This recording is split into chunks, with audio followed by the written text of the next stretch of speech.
Hi guys, welcome back to T Omega and to a Harry Potter video. I've only ever made Harry Potter shorts, except that one when I just completely went overboard on how much I love Harry Potter. Because that one happened.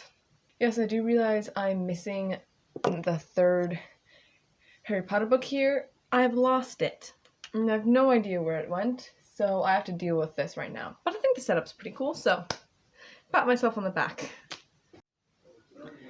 As we all know, a new Harry Potter series is coming out. It's being made by HBO Max? Yeah, HBO Max, that's right.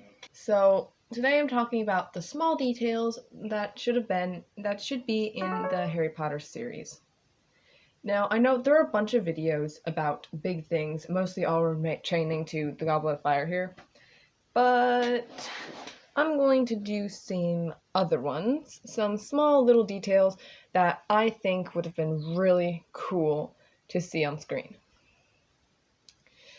But if you want to see more detailed stuff with big, why this should be in here, why this should be in here, with all the stuff about the Goblet of Fire, then you should watch some other videos. There are definitely some good ones. I'll actually recommend some. I would look up Movie Flame and Super Carlin Brothers. They have the best videos on this for the big ones, and it's really interesting to see what their takes on it, as they are definitely bigger fans than me. I try to be that big of a fan, but I try. This is as close as I'd probably get. Okay, so number 1 is you don't have to call me Sir Professor. In book 6, the short behind the scenes of this is that in book 6, we have a scene when Snape is teaching everyone non-verbal spells.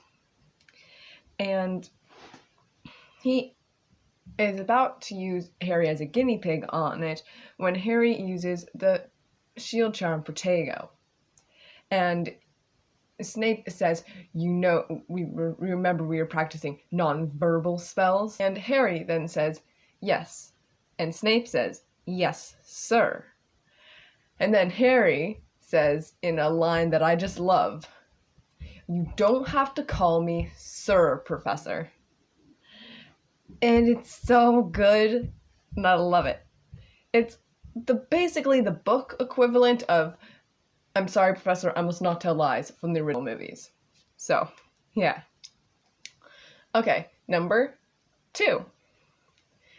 Number 2 is the line, I know what a nickname is, also from book 6. So, the small bit behind this is that Harry and Draco have their big duel, the whole Sempra Sempra, that's actually the name of the chapter, Sempra Sempra. And Harry uses a spell, and Snape comes in, heals Draco, and tells Harry to give him his potions book. Harry goes and finds Ron, and tells Ron to give him his potions book. And when Snape looks in it...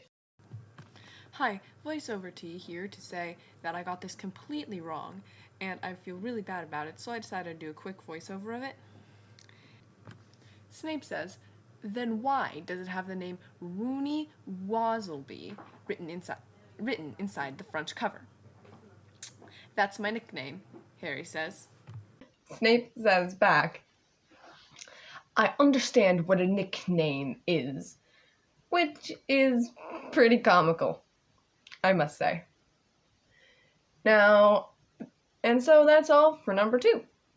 Now, number 3 is actually a character I noticed never really was in the movies, which I think is really weird. And this is probably the biggest one on my list, but it spans through the end of the 3rd book, which I sadly don't have here, and all the way to the end, pretty much. Unless this was a complete figment of my imagination, which I don't think so, there's a character called Pigwidgeon, aka Ron's owl. Funnily enough, this is the one character's name I could not pronounce when I first read the books. Pigwidgeon is like a tiny owl, it's like this big, and he delivers Ron's mail. Sirius gives Pigwidgeon to Ron, and also just the fact that Jenny named Pigwidgeon, so, and Pigwidgeon now doesn't respond to anything else. So that is number 3. And now for number 4, which is actually one from the 7th book. And this one is pure gold. Now, I'm actually going to take the 7th book to show you this scene because it is amazing, and I can't believe that they didn't put it in the movie. I mean, I can, but it's great. So this small bit comes in the chapter The Deathly Hallows, right before the chapter Malfoy Manor. Now, this whole book is a bit much. I mean, there's a lot of death in it. Also, big spoiler warning, but I just want to make sure. So, it happens right here when Ron gets Potter Watch working. And in comes one of the twins, and it's just gorgeous. My favorite parts are definitely, "Agreed," said Fred. "So, people, let's try and calm down a bit. Things are bad enough without inventing stuff as well. For instance, this new idea that you-know-who can kill with a single glance from his eyes. That's a basilisk, listeners. One simple test. Check whether the thing you're glaring at has got legs. If it is, it's safe to look in its eyes. Although, if it really is you-know-who, it's likely the last thing you'll ever do." And then, the small paragraph after this is the best. For the first time in weeks and weeks, Harry was laughing. He could feel the weight of tension leaving him. It's perfect. And Fred just completely demolishes this scene. Whatever else happened in this chapter, I didn't care about because of this ending. It was so good. "Well, who wouldn't want a nice little holiday after all the hard work he's been putting in?" asked Fred. "Point is, people, don't get lulled into a false sense of security, thinking he's out of the country. Maybe he is, maybe he isn't, but the fact remains, he can move faster than Severus Snape confronted with shampoo when he wants to. Oh, it's so beautiful.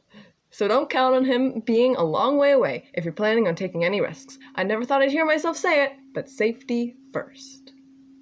That needs to be in the show.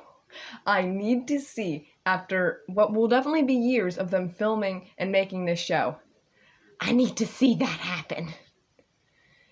It would just be so good and so funny. And now for number 5. Now this one's kind of small, kind of big, but I do want to see a bit more into the occlumency lessons with Snape that happen in book 5. They start after Christmas, and Harry has to go through a bunch of memories. I love me some flashback scenes, and I really think it's fun to look through them. And we've seen from the end of movie 5 that they can do great editing for this. In the movie, we didn't see a lot of his Dursley memories, but we actually had a couple of memories with Harry when he was only 5, or when he was 6, 7, before he knew he was magic. But yeah, that's just a small little detail. And I think it would be cool. So those are the 5 details that I think need to be in the Harry Potter series. They don't need to be necessarily. There are plenty of things that need to be in there that are big things. Again, I'm going to just put out, go watch the video that Movie Flame and Super Carlin Brothers made on this topic. They have the big things and the cool things. I'm just here for the little details, things I thought were cool that just need to be there. Even if it's singular lines, like, "Have a biscuit, Potter," from year 5. They're great. So, yeah, that's it, folks. Thanks for watching this video, and if you have anything that you think should have been in there, put it in the comments. I want to know. And if you think any of these really should be in the series, I guess you should like the video. And if you think all of these were terrible things that you're glad were left out, dislike this video. I want to know your opinion. And if my videos are at all good, please subscribe. I'm hoping to get to 30 subscribers, so if I could get there, that'd be great. Thanks. And, well, goodbye for all good luck. Bye! Knox.